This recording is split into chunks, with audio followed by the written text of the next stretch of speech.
쓰십시오라는 주제로 준비를 했습니다. 여기 나온 그 에베소 유적지는 뭐냐면 요한일서가 아마 여기서 기록됐다라고 많이 집필됐을 거라고 예상이 되는 곳이에요. 튀르키예의 에베소, 현 주소는 셀스크라는 지역인데 6 세기에 사도 요한이 기념교회가 있었던 걸로 보는 그 유적지가 있습니다. 그래서 저희가 보고 있는 이 편지가 얼마나 역사적으로 너무 중요하고 실제로 존재했었고 또 유적지가 있는 거 봤을 때는 그 시대 사람들에게도 우리한테도 너무 중요한 의미가 있어서 지속적으로 이 말씀이 살아있는 것으로 우리에게 전달되는 것 같습니다. 오늘 말씀 제가 한번 읽어보고 여러분 잘 묵상하면 좋겠어요. 요한 1서 2장 24절부터 27절입니다. 제가 읽을게요. 24절 여러분이 처음부터 들은 것을 여러분 속에 간직하십시오. 여러분이 처음부터 들은 것이 여러분 속에 있으면 여러분도 아들과 아버지 안에 있게 될 것입니다. 이것은 그가 친히 우리에게 주신 약속인데 곧 영원한 생명입니다. 나는 여러분을 미혹하는 자들에 관하여 이렇게 썼습니다. 여러분으로 말하자면 그가 기름 부어 주신 것에 여러분 속에 머물러 있으니 여러분은 에게서도 가르침을 받을 필요가 없습니다. 그가 기름 부어 주신 것이 여러분에게 모든 것을 가르쳐 줍니다. 그리고 그 가르침은 참이요 거짓이 아닙니다. 여러분은 그 가르침대로 언제나 그리스도 안에 머물러 있으십시오. 아멘. 요한일서 2장을 보면 적대자가 많이 생긴 마지막 때의 그 현실에서 그 마지막 때를 직시하면서 이 편지를 썼습니다. 그리고 참 놀랍게도 노년의 사도 요한은 처음 들은 것에 대해서 지속적으로 강조합니다. 여러분은 처음부터 들은 것을 여러분 속에 간직하십시오. 여러분이 처음부터 들은 것이 여러분 속에 있으면 여러분도 아들과 아버지 안에 있게 될 것입니다라고 24절을 기록했습니다. 오늘 제 설교 첫 번째 포인트는요. 처음 들은 것을 간직하십시오. 여기 제임스 티도라는 화가가 예수님과 제자들 파견할 때 복음을 전하라고 했을 때 그 미션을 주는 장면에 대한 그림을 그렸는데요. 사도 요한, 특히 노년의 사도 요한은 너무 놀랍도록 자기가 오래된 제자임에도 불구하고 놓치지 않았던 아주 중요한 영적인 가치가 있었는데 그게 바로 처음 들은 것, 예수님과 만났던 첫 장면, 예수님께 들었던 첫 복음, 또 첫 십자가, 그다음에 첫 부활. 모든 것을 다 그의 젊은 시절에 많은 성경학자들은 거의 teen 시절이라고 늦어도 20대 초반이라고 얘기를 하는데요. 그 젊은 시절을 그 80 될 때까지 거의 60년 가까이나 잘 간직했던 사람으로 기록합니다. 사실은 이거 대단히 쉽지 않은 일인 것 같아요. 하지만 사도 요한은 놀랍게도 그의 믿음의 중심, 그의 신앙의 중심에 처음 들은 것을 기록합니다. 여기 말씀 함께 같이 읽어볼게요. 요한계시록 2장 3절에서 5절인데요. 함께 한 목소리로 봉독해 보도록 하겠습니다. 3절 너는 시작. 너는 참고 내 이름을 위하여 고난을 견디어냈으며 낙심한 적이 없다. 그러나 너에게 나무랄 것이 있다. 그것은 내가 처음 사랑을 버린 것이다. 그러므로 내가 어디에서 떨어졌는지를 생각해내서 회개하고 처음에 하던 일을 하여라. 내가 그렇게 하지 않고 회개하지 않으면 내가 가서 내 촛대를 그 자리에서 옮기겠다. 아멘. 이 말씀은 사도 요한이 반모섬에서 계시록을 받을 때 쓴 글인데요. 에베소 교회에 쓴 편지예요. 아까 잠깐 그림에도 봤지만 에베소 교회입니다. 요한일서도 에베소에서 써서 보이고 요한 계시록도 에베소에서 아마 기록했다라고 보입니다. 에베소 교회는 오래된 제자들이 많았어요. 살아있는 사도 요한이 있었고요. 또 예수님의 어머니 마리아가 있었던 곳으로 추정이 되기도 합니다.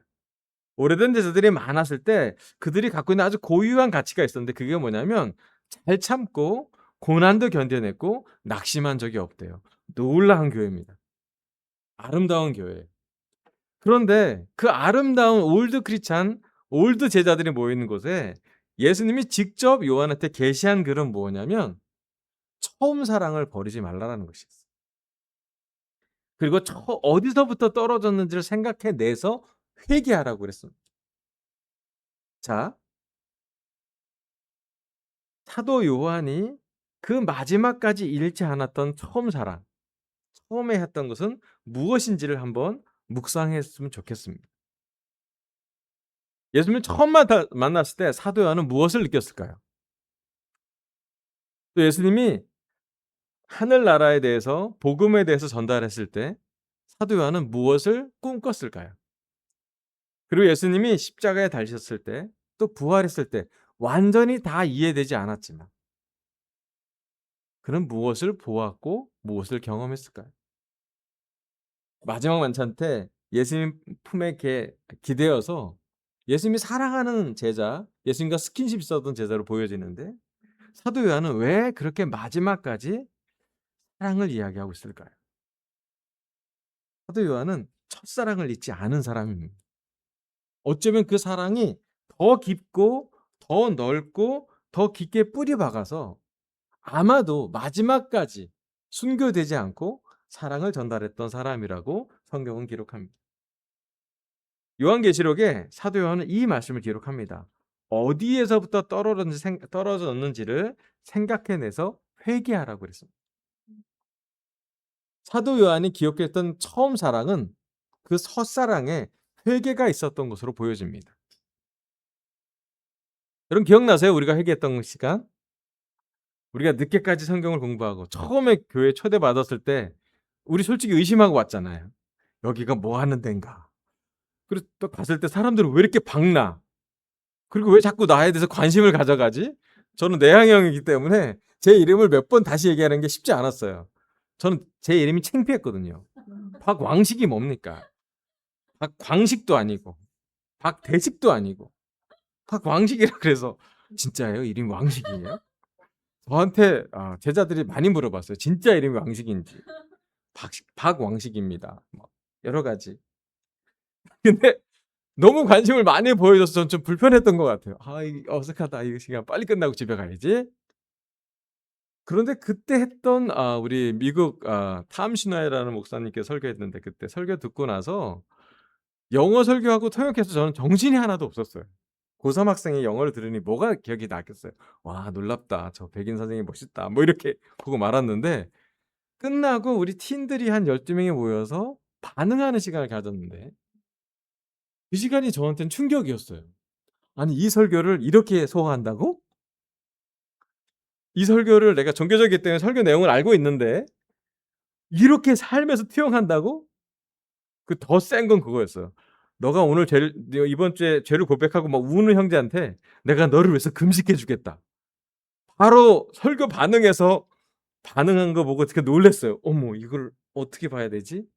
다들 고3 학생이었고 자기 삶이 바쁜데 어떻게 이런 확신이 있지?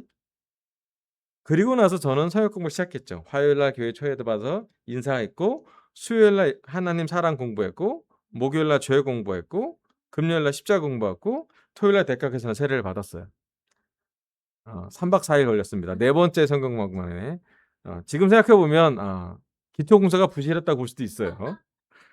그런데 좋았던 건 뭐냐면 저만 그런 게 아니라 우리 강동진 목사님은 3일 만에 세례를 받았고 그게 좀 있었던 사건이었어요.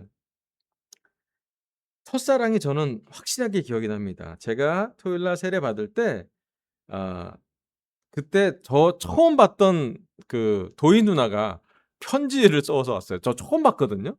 처음 본 사람이 세례 받는다고 편지 써 온 거예요. 리디아 어머님이 막 너무너무 기뻐하고 막 10년 본 사람처럼 얘기해 주고 "왕식아 네가 왕식이니?" 이러면서 "네가 금주 동생이니?" 막 이러면서 너무 좋아했던 것 같아요. 장민영 스님, 재원이 형 너무너무 환영했던 기억이 납니다. 마침 또 어제가 8월 25 일이었잖아요. 제가 영적으로 36 주년 되는. 이제 뭐 오래됐죠. 36 주년 되는. 근데 기억나는 게 뭐냐면 제가 첫사랑이라고 가장 깊게 기억나는 건 뭐냐면 교회의 모습과 서로 사랑하는 형제자매들의 모습이었고 영적으로는 제가 회개하기 위해서 노력했던 많은 시간들이었어요. 그때 저한테 이 개념을 처음 알려줬습니다. 사절에 나온 회개에 대한 말씀을 좀 보면 회개가 두 종류가 있다고 합니다. 죄의 결과를 두려워해서 후회하는 게 있고요. 두 번째는 죄 자체를 슬퍼하는 회개가 있다고 합니다. 자, 죄의 결과를 두려워해서 하는 후회는 뭐냐면 에서가 장자의 명분을 잃고 후회하는 그 모습, 가룟 유다가 후회하고 나서 자살하는 모습, 그런 것을 후회라고 표현합니다. 성령의 감동이 아닌 감화가 아닌 자신의 비참한 운명, 두려움에서부터 나온 후회예요. 근데 또 반대로는 같은 회개라고 하지만 다르게 쓰는 것 중에는 뭐냐면 다윗이 했던 회개예요. 베드로가 했던 회개예요. 성령님의 감화로 하나님의 사랑을 깨달을 때 마음의 변화가 함께 오는 그 회개예요. 그 회개의 결과를 보면 어떤 회개를 했는지를 알 수 있다고 합니다. 우리가 죄를 용서받을 수 있다는 은혜를 기억하고 예수님의 십자가를 기억하고 난 다음에 우리는 예수님을 더욱 사랑하게 되죠. 또 하나님의 사랑을 예수님의 십자가에서 깊게 이해하게 됩니다. 그래서 내 죄에 대한 깨짐, 미안함을 더해서 그 깨짐을 통해서 어떤 것을 경험하냐면 더 이상 사람들에 대한 원망, 상처에서 떠나고 사람의 모습이 아니라 그리스도의 모습으로 조금씩 변화하기 시작합니다. 우리는 그게 우리의 첫 사랑이었을 거고 첫 회개였을 거라고 생각이 됩니다. 죄를 고백하기도 하고 죄를 고백할 정도로 안전한 그 모임이 있었고요. 과거에 많은 죄와 또 우리 삶에 많이 이렇게 막 켜켜 있었던 상처와 어두운 것들을 우리는 꺼내 놓을 수 있는 안전한 공간이 있었습니다. 그럼에도 불구하고 예수님 십자가를 경험했을 때 십자가와 우리의 죄가 딱 연결이 됐죠. 교회가 너무 놀랐고 형제자매들이 사랑이 많은 것도 너무 중요했지만 또 한편의 모습은 나와 내 개인적인 어두움이 십자가에 연결된 바로 그 시간. 그리고 내가 했던 결정. 부족하지만 완벽할 수 없지만 죄에서 이길 수도 없지만 죄와 회개하고 싸우고 은혜 속에 들어가기로 했던 결정이 기억이 납니다. 어쩌면 이 자리에 앉아 있는 우리 모두 유튜브 줌으로 듣고 있는 우리 제주 가정교회들 제자들 모두도 여러분의 첫 성경 공부, 첫 예배 왔던 시간, 처음 세례 받았을 때 그때를 한번 생각해 보시길 바랍니다. 좀 생동감 있지 않아요? 그 시간이 너무 특별했을 거고 아름다웠을 거라고 생각이 듭니다. 여러분 그때 우리는 후회를 한 것이 아니라 회개를 했죠. 열정을 내서 하나님을 사랑하고 열정을 내서 다시 한번 영적으로 다시 태어나는 것을 결정했을 거라고 생각이 듭니다. 사도 요한은 에베소 교회에 보낸 편지를 통해서 처음에 어디서부터 떨어져 나갔는지 봤을 때 아마 이 회개를 이야기한 것으로 보여집니다. 여러분 우리는 첫사랑이 있는 사람들입니다. 아멘. 물론 우리가 많은 걸 경험했죠. 저도 막 36년 더 살았으니까. 좋은 것도 경험하고 힘든 것도 경험하고 때로는 낙심할 때도 있었고 때로는 믿음에서 흔들릴 때도 있었죠. 너무 감사한 건 말씀이 저를 지켜줬고 성령님이 저를 지켜줬고 여기 있는 형제자매들이 저가 힘들 때 많이 지켜준 것을 감사합니다.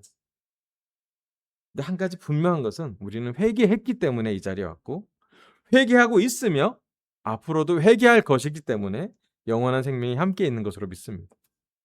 뭐가 먼저인지 모르겠어요. 믿음이 먼저인지 회개가 뭔지 모르겠지만 이 믿음과 회개가 계속해서 우리한테 영향을 주면서 말씀으로 영향을 주면서 우리는 영원한 생명을 가져가는 아름다운 존재로 다시 태어나는 삶을 살고 있습니다. 여러분 잊지 말고 우리의 첫사랑을 기억해 내시길 바랍니다. 그리고 사도 요한이 이 자리에서 말한다면 그 첫사랑에서 제발 벗어나지 말고 그 첫사랑에서 했던 회개를 후회나 자책감이나 죄책감으로 살지 말고 자유로워지는 회개를 하라고 지금도 말할 거라고 생각합니다. 그래서 사도 요한은 사랑을 계속 얘기했던 것 같아요. 아멘. 여러분 우리 첫사랑을 처음 들은 것을 간직했으면 좋겠습니다. 두 번째 말씀 같이 한번 읽어볼게요. 요한에서 2장 20절부터 29절입니다. 여러분으로 시작. 여러분으로 말하자면 그가 기름 부어주신 것이 여러분 속에 머물러 있으니 여러분은 아무에게서도 가르침을 받을 필요가 없습니다. 그가 기름 부어주신 것이 여러분에게 모든 것을 가르쳐줍니다. 그리고 그 가르침은 참이요 거짓이 아닙니다. 여러분은 그 가르침대로 언제나 그리스도 안에 머물러 있으십시오. 그러므로 자녀된 여러분 그리스도 안에 머물러 있으십시오. 그렇게 해야 그가 나타나실 때에 우리가 담대함을 가지게 될 것이며 그가 오실 때에 그 앞에서 부끄러움을 당하지 않을 것입니다. 여러분이 하나님께서 의로우신 분을 알면 의를 행하는 사람은 누구나 다 하나님에게서 났음을 알 것입니다. 아멘. 사도 요한은 요한 1서 2장을 마무리하면서 반복적으로 하는 말씀이 있습니다. 그것이 뭐냐면 머물러 있으라는 얘기예요. 설교 두 번째 포인트는요. 그리스도 안에 머물러 있으십시오. 아멘.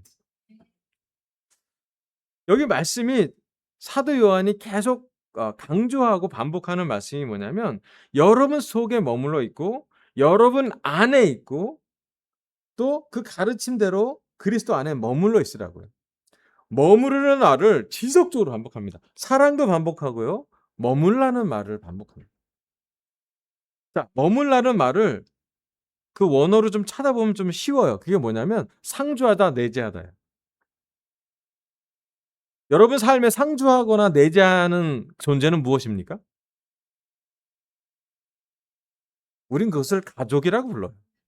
누구랑 살고 있어요, 여러분? 네, 우리 미나는 아빠 엄마랑 같이 살죠. 머물러 있는 사람 강아지죠.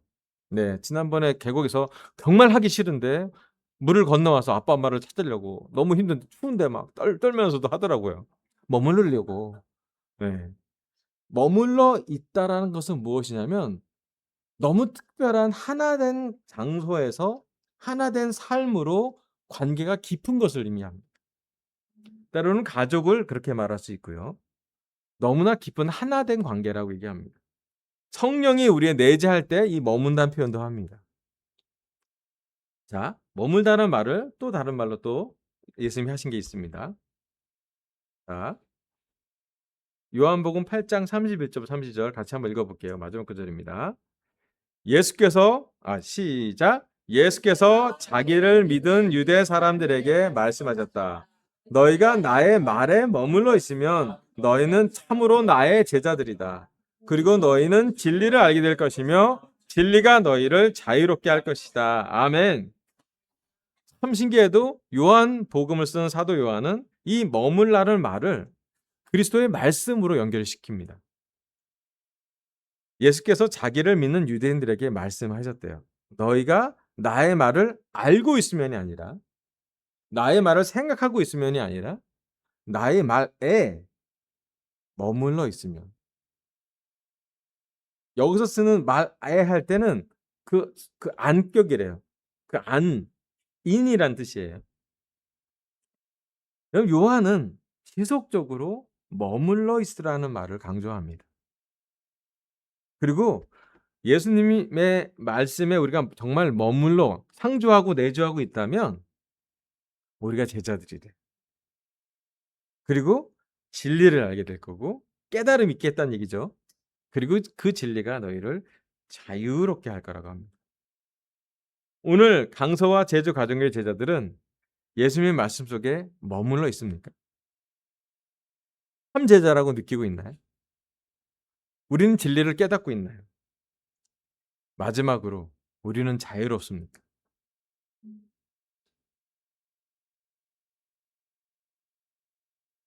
저희 교회가 회개해야 될 또 하나의 모습 중에 하나는 어느 시절부터 우리는 율법이 우리를 사로잡을 때가 있는 것 같아요. 특히 오래된 제자들 중에 저와 같은 제자들이 있으면 높은 도덕적인 기준이 있어요. 저거 죄를 구분을 귀신같이 해요. 서역국 하면 죄도 잘 찾아내요. 죄에 대한 사냥개 같아요. 막 쫓아갈 수 있어요. 목표가 있으면 물고 느려 막 마음을 미안해요. 너무 좋지 않게 표현해서. 귀신 같은 느낌이 있어요. 하지만 중요한 건 그것만큼이나 우리는 복음에 집중되고 있는지 봐야 됩니다. 옳고 그름을 너무 집중하다 보면요. 물론 거기엔 진리가 있는데요. 그 진리 속에 우리 안에 예수님이 완성해 놓은 복음에서 벗어나지 않도록 복음에 머물러 있을 수 있도록 노력해야 된다는 말씀이 기록되어 있습니다. 여러분 우리는 율법으로 산다면 평생 죄책감에서 나오기가 쉽지 않습니다. 지속적으로 행동과 결과만 본다면 세상과 다를 바가 없습니다. 하지만 하나님은 동기와 목적을 보십니다. 하나님은 과정도 보십니다. 하나님은 전체를 보십니다. 한 개만 보시는 거 아니라 우리 자신의 전 인격을 함께 봅니다. 우리의 삶, 우리의 육체, 우리의 생각, 우리의 정신, 우리의 마음, 심지어 우리의 죄까지도 보실 거예요. 하지만 놀라운 건 뭐냐면 복음이 있기 때문에 우리는 자유로운 것이죠. 그럼 우리가 예수님의 말씀 속에 거한다는 것은 율법이 아니라 복음으로 그 삶을 지속하는 것을 의미합니다. 정죄하는 삶이 아니라 비판하는가 판단하는 삶이 아니라 판단은 마지막 심판은 하나님께 맡기고 오늘 나는 한 사람이라도 구할 수 있도록 그 구원에 누구가 포함되냐면 우리 자신이 포함되어야 됩니다. 그럼 부탁합니다. 여러분 너무 자책하지 않기를 바랍니다. 반대로 너무 막 빠른 판단이 있다면 조금 천천히 해 주시길 바랍니다. 그리스도는 모든 걸 알고 있지만 판단하기보다 품어 주셨고 죄를 질 수밖에 없는 베드로에게도 두 번째 기회를 주었고 심지어 죄를 질 수밖에 없는 유다에게도 키스를 하면서 친구라는 표현을 놓치지 않았습니다. 예수님은 부활하셔서 모든 제자들에게 두 번째 기회를 선물해 주었습니다. 그때 제자들은 참 제자로 살아남았고 예수님이 부활하고 떠나고 난 다음에 그들은 여전히 참 제자로 살고 있었습니다. 그 참 제자로 거의 60년을 살고 있는 사도 요한, 노년의 사도 요한은 얘기합니다.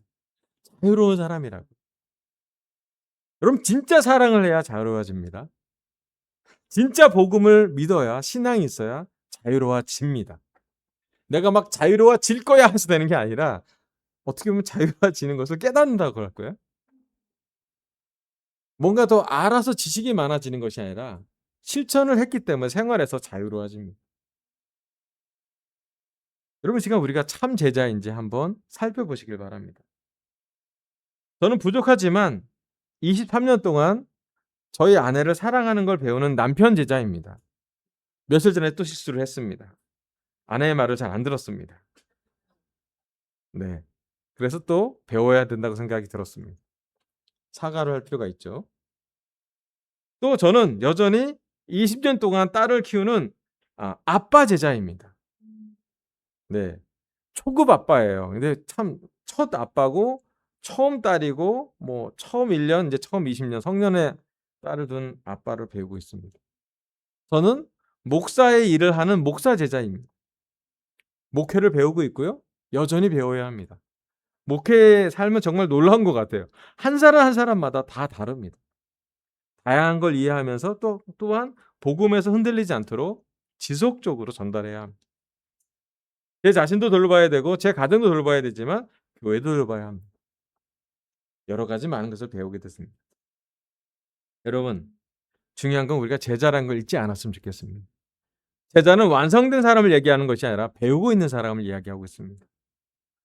어제보다 오늘이 더 나아지기를 바라면 그게 참 제자인 것 같아요.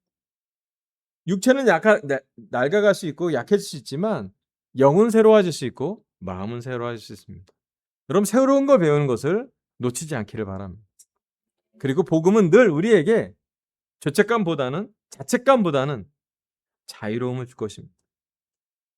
예전에 생각이 나요. 저는 열등감에서 벗어날 수 없는 사람이었고 어쩌면서는 세례받고 나서는 죄책감에서 벗어날 수 없는 생각이 있는 사람이었습니다. 하지만 요즘 저 많이 생각나는 건 뭐냐면 그리스도가 우리를 위해서 돌아가셨기 때문에 우리는 자유로워졌는데 다시 그 자유로움을 죄책감이나 열등감으로 갈 필요는 없다라는 생각이 좀 들었습니다. 여러분 자유롭게 사십시오. 자유로움을 전달하십시오. 여러분 우리가 자유롭다면 기뻐서 다른 사람도 자유로울 수 있게 도와주실 것입니다. 예수님의 제자는 그 자유로움을 느낀 사람들이었고 심지어 죽음의 두려움에서 그들은 자유로웠기 때문에 순교할 수 있었던 것으로 보여집니다. 그리스도 안에 머물러 계십시오. 그리고 그리스도 안에 함께 머물 수 있도록 우리 서로 도울 수 있으면 참 좋겠습니다. 설교 마무리할게요. 노년 사도요한의 편지 7번째로 그리스도 안에 머물러 있으십시오라고 설교했습니다. 첫 번째, 처음 들은 것을 간직하십시오. 예수님을 만난 처음 사랑을 기억하고 묵상합시다. 두 번째, 그리스도 안에 머물러 있으십시오. 그리스도 안에 머물러서 실천하는 사랑을 배우는 제자임을 묵상하길 바라고 설교를 마치겠습니다. 감사합니다. 네, 제가 광고를 하고